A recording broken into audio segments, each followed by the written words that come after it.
Baik, Assalamualaikum warahmatullahi wabarakatuh. Selamat siang, Bu.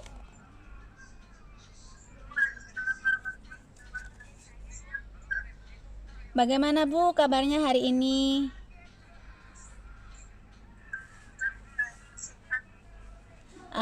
Dengan Ibu Gusmaita ya.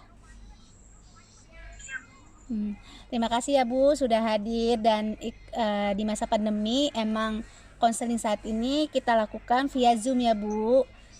Sebelum saya melanjutkan konseling, kemarin Ibu saya sudah waktu Ibu konsul saya sudah pernah kasih Ibu red flag-nya. Apakah Ibu sudah menerima?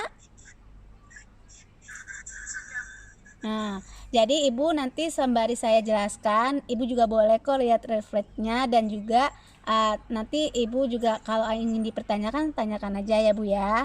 Nah, untuk memperjelas isi dari refleks tersebut Bu, saya ingin memberitahu ada beberapa poin penting gizi seimbang ibu hamil. Nah, saya harap Ibu dapat menyimak dengan baik ya Bu ya.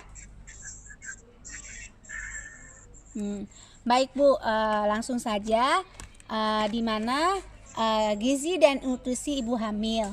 Nah, gizi dan ibu hamil ini adalah memenuhi kebutuhan energi, di mana energi perempuan ini sebelum hamil dia membutuhkan 1800 kalori per hari. Nah, lalu kebutuhan ini akan bertambah Bu seiring berjalannya, dimana kalau ibu itu hamil di trimester pertama, yaitu kebutuhannya itu akan bertambah 180 kalori per hari. Lalu akan bertambah kembali energi dari gizi ini, kebutuhannya itu sekitar 300 kalori per hari di trimester kedua dan ketiga. Apakah Ibu paham? Baik, kalau paham kita lanjut ya Bu ya. Selain tadi juga ada kebutuhan energi atau tambahan energi, di sini ada poin kebutuhan gizi ibu hamil. Nah, kebutuhan gizi ibu hamil ini biasanya sehari-harinya yang harus ibu perbanyak seperti kalsium. Saya rasa kalsium yang harus ibu perbanyak itu 1000 sampai 102.000 mg. Lalu ada juga asam folat, di mana asam folat ini ibu harus memenuhinya itu sebanyak 6 sampai 800 mikrogram. Lalu ada zat besi, di mana ibu harus membutuhkan banyak zat besi sebanyak 27 mg. Apakah ibu mengerti? Baik. Di sini ada juga manfaat gizi seimbang ibu hamil. Apa aja sih manfaat gizi seimbang ibu hamil?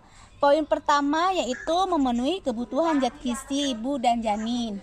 Lalu mencapai status gizi ibu hamil, membentuk jaringan untuk tumbuh kembang janin, mengatasi permasalahan selama kehamilan. Jadi, kebutuhan gizi ini bukan hanya untuk ibunya saja, melainkan untuk janin yang ibu kandung. Jadi, ibu harus benar-benar memperhatikan kebutuhan gizi ibu. Apakah ibu mengerti di sini atau ingin dipertanyakan sebelumnya?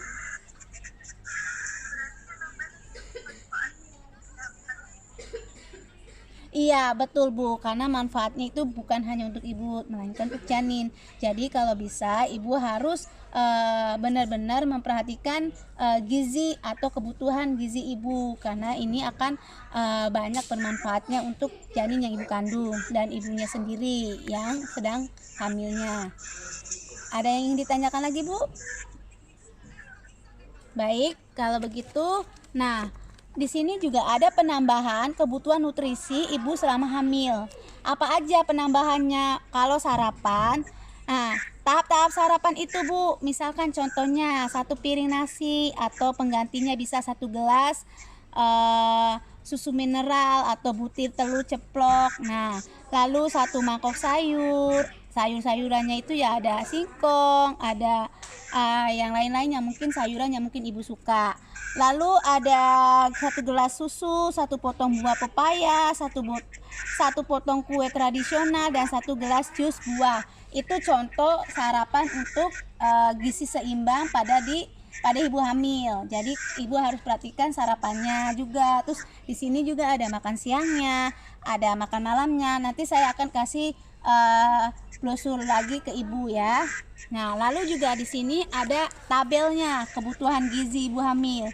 Jadi gizi ibu hamil itu Bu, trimester pertama itu udah beda-beda lagi kebutuhan gizinya sampai trimester 2 dan trimester 3. Jadi di trimester pertama dan kedua dan ketiga itu kebutuhan gizinya itu berbeda Bu, tidak sama dari trimester pertama. Nah, kalau udah trimester 2 dan 3 itu sudah beda lagi kebutuhan gizinya, karena makin bertambahnya usia kandungan, maka kebutuhan gizinya pun bertambah. Ada yang ibu ingin bertanyakan?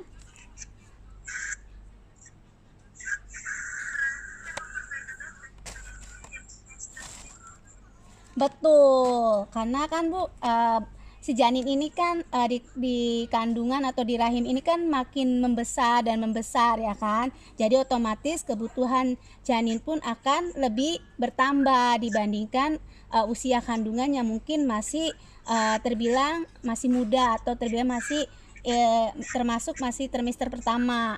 Nah, Bu, bagaimana sih maksudnya contoh gitu makanan yang bergizi itu apa? Baik Bu, di sini saya ingin menampilkan food modelnya. Apakah Ibu udah lihat? Nah, baik Bu, saya akan jelaskan food model yang maksudnya Ibu tuh makanan seperti apa sih yang bergizi itu Bu? Atau buah apa yang harus saya beli di pasar? Atau apa aja sih Bu yang bagus buat saya dan janin saya? Nah, 1 piring ini Ibu harus setiap harinya konsumsi. Dimana saya kasih contoh itu ada sayur-sayuran hijau, terus juga ada wortel, ada terong, terus jangan lupa juga ibu juga makan kayak seperti ikan, karena ikan bagus mengandung protein. Lalu telur, ada tahu dan tempe, ada ini buah-buahan juga. Nah, jadi ibu harus memperhatikan isi piring ibu sebelum ibu makan. Ibu Mita, ada yang ingin dipertanyakan?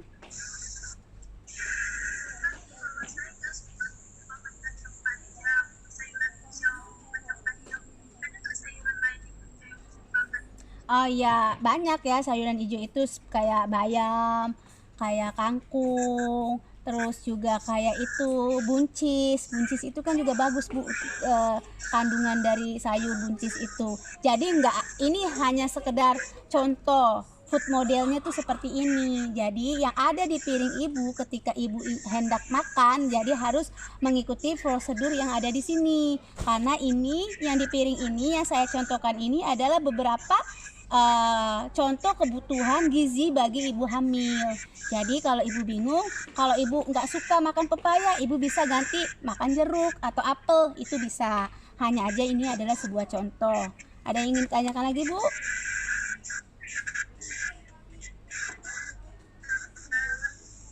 Udah paham ya Bu ya? Jika ibu belum paham, karena waktunya terbatas, saya juga ada konseling dengan yang lain. Jadi saya harap nanti ibu bisa WA saya secara pribadi, atau hal-hal yang ingin dipertanyakan ibu tanyakan saja. Nah, kurang lebihnya saya minta maaf, dan mudah-mudahan apa yang saya berikan tentang konseling gizi seimbang ini ibu bisa memahami dan bisa nanti diterapkan, karena gizi seimbang ini sekali lagi Bu, baik untuk ibu dan janin ibu. Sudah paham Bu? Oke, baik Bu. Ya, sama-sama. Untuk mempersingkat waktu, saya akhiri konseling hari ini. Wabillahi hidayah. Wassalamualaikum warahmatullahi wabarakatuh. Selamat siang Bu Gusmaita.